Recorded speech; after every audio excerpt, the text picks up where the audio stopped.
Let's read my followers' stories. In the quiet town of Willowbrook, I lived a relatively peaceful life as a software engineer by day and an aspiring artist by night. My home was a charming cottage on the outskirts of town, surrounded by a lush garden that inspired much of my artwork.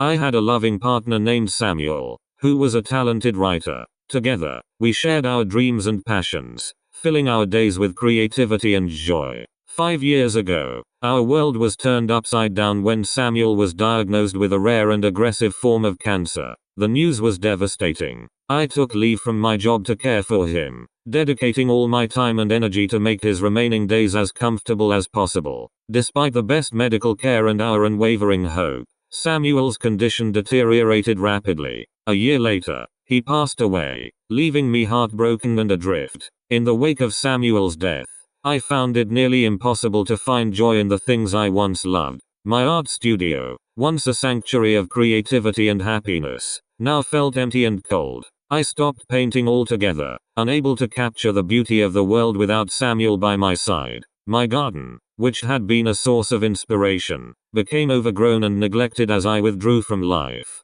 Months turned into years, and my grief remained a constant companion. I became a recluse, avoiding friends and family who reminded me of the happier times I had shared with Samuel. The cottage, which had been filled with laughter and love, now echoed with silence and sorrow. One dreary winter afternoon, a letter arrived from a gallery in New York City. They had come across some of my earlier work and wanted to feature my paintings in an upcoming exhibition. At first, I felt nothing but a deep sense of loss. How could I return to painting without Samuel? But as I sat with the letter in my hands, I felt a small spark of purpose. I decided to honor Samuel's memory by creating a new series of paintings that captured the essence of our love and life together. With a heavy heart but renewed determination, I returned to my studio. I began painting again, pouring all my emotions onto the canvas. Each brushstroke was a tribute to Samuel, capturing our shared moments and the profound love we had for each other. The process was both painful and healing,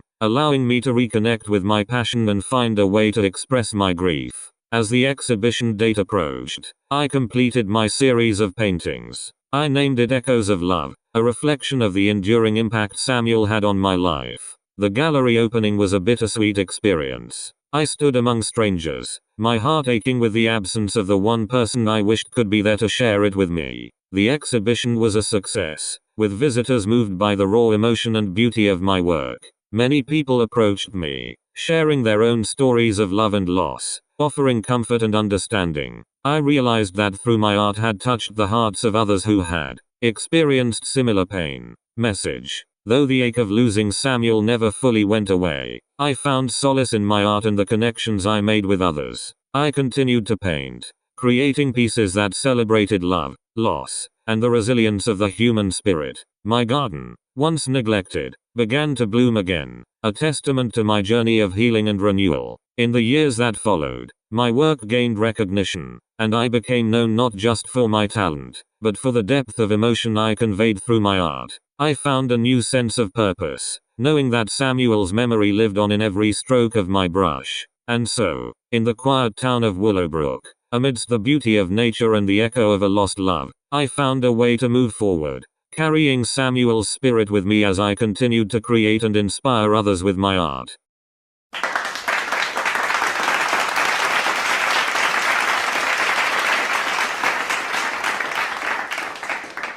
Second story.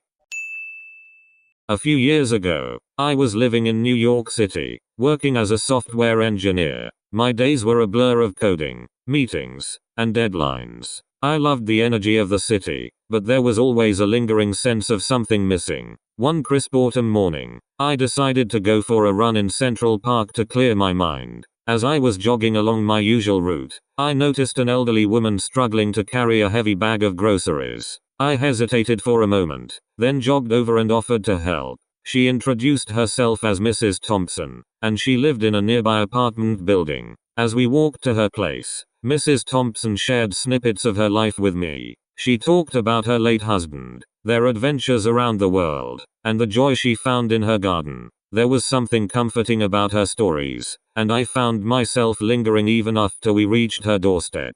From that day on, I made it a point to visit Mrs. Thompson regularly. I helped her with errands, fixed things around her apartment, and most importantly, I listened to her stories. In return, she taught me how to cook her favorite recipes, shared her wisdom, and introduced me to the art of balcony gardening. One evening, as we were enjoying a homemade dinner, Mrs. Thompson brought out a box of letters. They were love letters from her husband, written during his travels for work.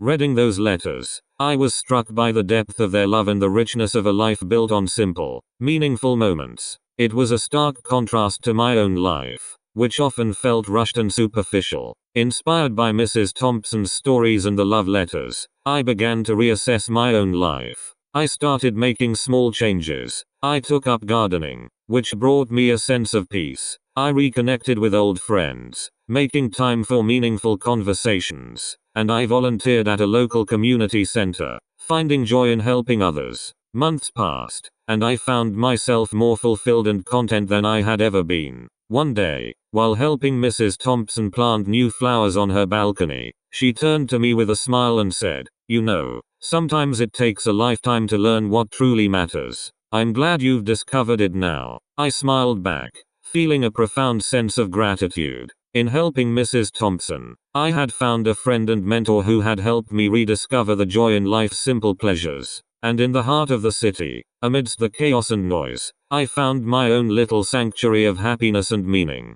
This experience taught me the importance of human connections, finding joy in simple things, and the unexpected ways we can find fulfillment in life.